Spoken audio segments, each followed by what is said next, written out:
Nak tahu tak kenapa ramai orang tak boleh close sale walaupun dia dah tahu macam-macam tentang produk yang dijual ataupun servis yang dijual? Saya nak bagi tahu ada 4 benda. Yang pertama ialah timing, faktor timing. Kadang timing tak sesuai. Kita nak jual, kita dah cerita macam-macam tapi timing pelanggan sebenarnya tak sesuai.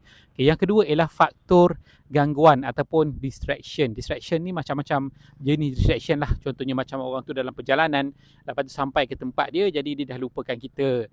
Lepas tu yang ketiga ialah faktor teknik. Teknik ni ramai juga orang yang silap sebab pelanggan tu bila dikontak kita di dalam keadaan yang gemuruh, nak tahu macam-macam, nak tahu harga, nak tahu itu ini, dan kita silap cara handle dia. So yang keempat ialah, ini jarang berlaku tapi boleh berlaku juga, faktor daripada pengalaman kita dengan bakal prospek tu. Dia mungkin ada masalah dengan kita sebelum ni.